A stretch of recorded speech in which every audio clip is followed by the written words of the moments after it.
E fala, meus Bitcoiners, como que vocês estão? Vamos para mais um dia de análise do nosso mercado cripto. E acabaram de ser divulgados indicadores macroeconômicos lá nos Estados Unidos que estão causando um baita impacto no preço, e eu venho falando disso ao longo dessa semana inteira. Então hoje eu vou analisar o que esses indicadores podem trazer aí de consequência para o mercado e qual o impacto que eles vão causar de fato, tá? Além disso, eu quero falar sobre o sentimento dos investidores e o que vai ser o nosso próximo passo agora que os indicadores foram divulgados. Logo depois da vinheta.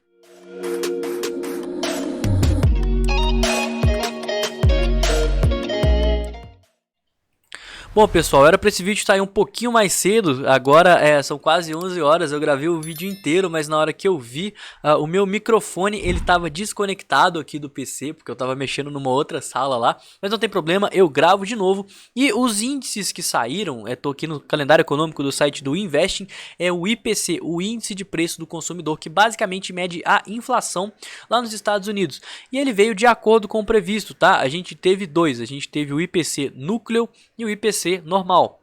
Eu vou explicar aqui para vocês o que significa cada um deles. Quando a gente fala de núcleo, ele vai medir a evolução dos preços de bens e serviços, excluindo alimentação e energia. E quando a gente fala do IPC normal, ele vai medir só a evolução dos preços de bens e serviços, ou seja, vai considerar alimentação, vai considerar energia. E a gente teve o núcleo dentro do esperado e o mensal um pouquinho abaixo do esperado, ou seja, teve uma leve deflação, o que teoricamente seria bom para a economia. Mas o anual manteve aí dentro da média, então tá tudo dentro do esperado, não teve muita coisa que mudou. Mas o que particularmente está me preocupando são os pedidos iniciais por seguro-desemprego que vieram abaixo do previsto, ou seja, tem menos pessoas desempregadas do que realmente se esperava. Em outras palavras, isso seria uma coisa boa para a economia, mas o mercado não gosta muito disso, porque se tem muita gente empregada, tem muita gente aí com condições financeiras estáveis, consequentemente, o Banco Central ele pode seguir com os apertos monetários um pouco mais intensos para conseguir frear ainda mais a inflação mais rápido e conseguir normalizar, uma vez que a população está empregada e está conseguindo aí pagar as contas de uma forma tranquila. E para isso a gente vai ter que ficar de olho nesse site aqui, que eu sempre passo aqui para vocês, que ele fala o sentimento dos investidores com relação a reunião que vai acontecer na próxima FONC. E atualmente 88%, olha só, é a maior parte dos investidores, eles estão acreditando no aumento de 25 pontos base, tá? A gente veio no histórico aí ao longo de 2022, onde a gente teve um aumento nessa taxa de juros, que foi de 0. Aí começaram aumentos mensais de 0,25, 0,25, 0,25. Então foi 0,25%, 50%, 0,50%, 0,75%, 1%. Depois começaram aumentos de 50 a 50 pontos base. Então de 1% foi para 1,5%, para 2%, para 2,5%, não conseguindo conter a inflação. O Banco Central americano começou a ter aumentos de 75 em 75 pontos base.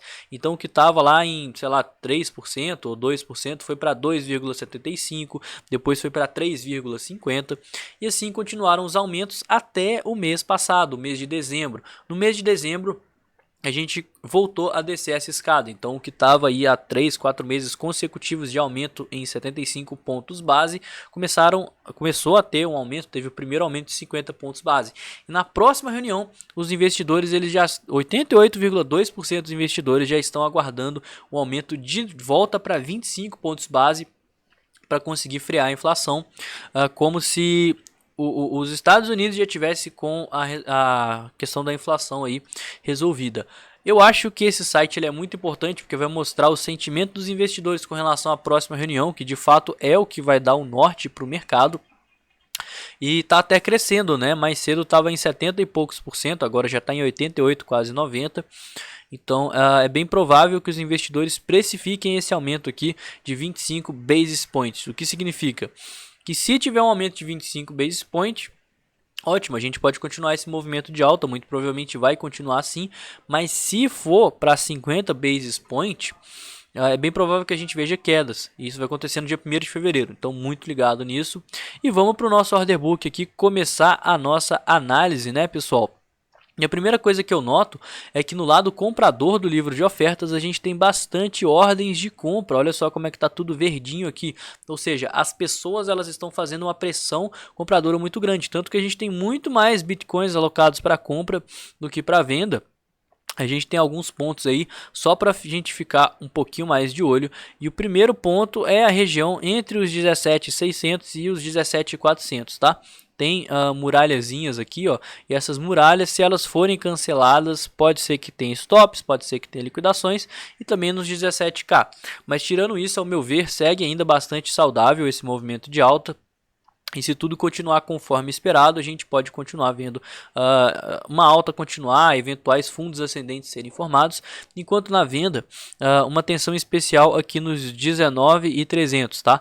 Tem uma ordem aqui com 500 bitcoins alocados aqui para venda, e muito provavelmente essa região aqui, ó, é uma forte resistência, tá? Mas vamos aqui para o gráfico. Eu tinha rabiscado esse gráfico todo, mas vamos aqui de novo. Primeira coisa, a gente está numa região de resistência, tá? Então toma cuidado com vendas. Olha só, essa região aqui dos 18.300 foi um topo prévio e também foi uma região de vários fundos prévios. Olha só, deu fundo aqui, deu fundo aqui, deu fundo aqui, deu fundo aqui, rompeu o fundo, aí agora tem um topo aqui, tem um topo aqui de novo. Com isso, pessoas que compraram entre junho de 2022 e novembro de 2022 acreditavam que isso aqui era um fundo, que aqui era uma boa região para compras. Quando veio o escândalo da FTX e que fez o mercado cair e a gente perder esse fundo, essa região, que era uma boa região de compras, passou a ser uma região cara para o preço. Então o Bitcoin, que antes o barato dele era ele estar em 19, 18 mil dólares, passou a ser um barato dele em 15, 16 mil dólares. Ou seja, quem comprou Bitcoin aqui ficou com um baita prejuízo. Por isso que quando o Bitcoin voltou para os 18.300, muita gente quis vender, porque viu o ativo desvalorizar 10, 15, 20% e não quer assumir esse prejuízo, tá? Então voltou aqui, viu uma oportunidade de sair do prejuízo, saiu. E agora a gente está novamente testando esses níveis. Por isso que a gente tem que tomar muito cuidado, que a gente está em local de resistência e realização de lucro. Inclusive o próprio VPVR mostra isso para a gente. Outra coisa que eu queria que a gente ficasse de olho também é regiões de Fibonacci. Olha só, a gente está também numa região importante de realização de parciais de Fibonacci, que é a região de 0,5 até 618. Então a gente pode estar vendo resistências sim até esse ponto. E vale falar também que no gráfico semanal a gente ainda não fechou na vela dessa semana, e se a gente devolver e fechar abaixo do nível de 382, abaixo da região da EMA 12, cara, a gente vai continuar dentro do cenário de bandeira de baixa com rejeição de resistência, tá? Então é muito importante que para essa semana a gente feche acima do nível de 382 para ter pelo menos uma possibilidade aqui de respiro no gráfico semanal, que ainda segue baixista, tá? Mas se a gente conseguir fechar acima da região das médias, acima de níveis de Fibonacci, já é pelo menos aí um alívio, né? Que a gente possa estar fazendo um pivô aqui e vindo testar níveis mais altos desses 19, quem sabe 20 mil dólares. O nosso sentimento ele continua muito bom, para ser sincero, e ele mostra pra gente que por mais que a gente tenha tido muitas pessoas sendo liquidadas aqui, que é até um fato que eu vou comentar de novo daqui a pouco, a gente continua com a maior parte do mercado apostando na baixa e em shorts. E por isso que eu continuo falando, vocês sabem por que o preço está subindo? Justamente porque tem gente que está deixando ordens aqui que trazem liquidez para o preço continuar subindo. Se tivesse todo mundo comprado acreditando que o preço fosse subir ontem de noite, ontem 8 horas da noite, 10 horas da noite, o preço ele não teria feito esse movimento aqui. Tá? Ele só fez esse movimento por conta das liquidações, porque tinham pessoas shortando, acreditando na baixa. Então quando o preço ele deu essa pernada de alta, essa galera que estava alavancada, que estava com stop acionado, tudo ficou para trás, zerou a posição. Consequentemente, né, o preço ele começou a subir porque diminuiu a pressão vendedora, e esse pessoal aqui preencheu a ordem dos compradores. E mesmo com esses milhões de dólares em liquidação, né, olha só, aqui teve 13, aqui teve 7, aqui teve 11, aqui teve 4, aqui teve 4 também, só mais dá uns 20, 30 milhões de dólares de liquidação. Cara, as pessoas ainda assim continuam shortando o Bitcoin, trazendo liquidez para caso o preço continue subindo, a gente possa seguir estopando e liquidando a galera e vendo movimentos impulsivos como esse. E esses movimentos, quando eles ocorrem, eles aumentam consideravelmente a probabilidade da gente começar a fazer fundos ascendentes, né, confirmar rompimentos e assim inverter a tendência. Então, considerações finais, o que eu estou de olho? Bom, basicamente o que eu estou de olho e a coisa mais importante para a gente ficar de olho é o sentimento dos investidores no mercado tradicional. Como que eles vão enxergar a próxima reunião? Porque a partir de agora, o mercado ele vai se basear na precificação do aumento da taxa de juros no dia 1º de fevereiro. E é isso que a gente precisa ficar de olho, principalmente agora. Se essa precificação ela vai confirmar o que vai acontecer lá no... Ou não, né? Pode ser que não confirme, mas ela vai tentar antecipar o movimento do mercado que vai acontecer devido ao aumento da taxa de juros. Então, por conta disso, se os investidores eles começarem a ficar bullish, achando que vai ter um aumento de 25 pontos base ao invés de 50, o mercado ele pode começar a subir, né? E isso faria com que o Bitcoin também subisse, e aí a minha estratégia seria compras. Obviamente, a gente esperaria fundos ascendentes para estar entrando aqui no Bitcoin. E se o contrário acontecer, se eles começarem a precificar esse aumento da taxa de juros em 25 pontos base ao invés de 50 e na hora lá tiver um aumento de 50, cara, vai ser queda, tá? Então eu vou ficar de olho no sentimento do mercado.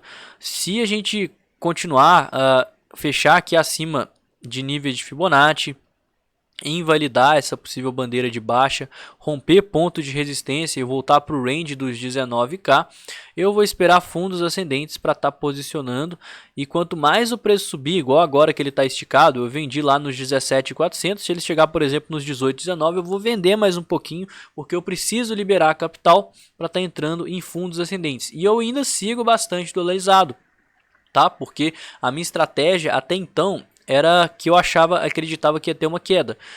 Por isso eu tinha ordens nessa região aqui, esse círculo, e também ordens aqui embaixo.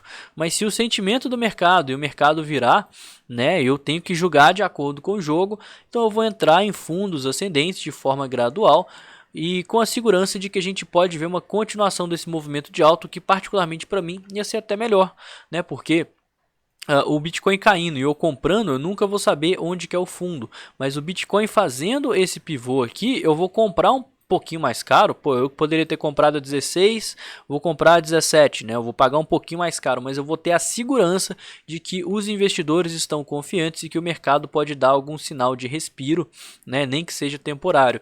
E é assim que eu vou crescendo a minha quantidade de Bitcoins e abaixando o meu preço médio, mesmo nesse inverno de baixa, né? É o que eu fiz aqui, olha só. O preço caiu, quando deu o pivô eu entrei comprado, na hora que ele subiu eu vendi, começou a cair, eu tomei o stop, botei o lucro no bolso, aí fez a mesma coisa, olha só, ele caiu, aí fez um fundo, aí de novo eu comprei nesse fundo, subiu, eu vendi, caiu, eu tomei um stop. Então assim, eu venho crescendo a minha banca dessa forma e eu não ligo de pagar um pouquinho mais caro nesse movimento, com a segurança de que a gente pode estar vendo outra pernada de alta, outra valorização, seja para dar um fim, achar um fundo aqui e começar a dar uma corrigida maior, ou então caso contrário, para a gente ver mais queda, ver mais pânico e eu seguir dolarizado, mas com mais dólar do que eu tenho hoje, certo? Então a visão toda que eu tenho para o mercado e para todos esses fatos macroeconômicos é esse. Eu espero que você tenha gostado, e se você não me conhece e não conhece o canal, se inscreve, deixa aquele like, comenta, que isso é muito importante, me segue nas redes sociais que estão todas aqui em cima, beleza? E no mais eu vou ficando por aqui. Tenha um ótimo dia, uma excelente quinta-feira e valeu, galera. Tamo junto.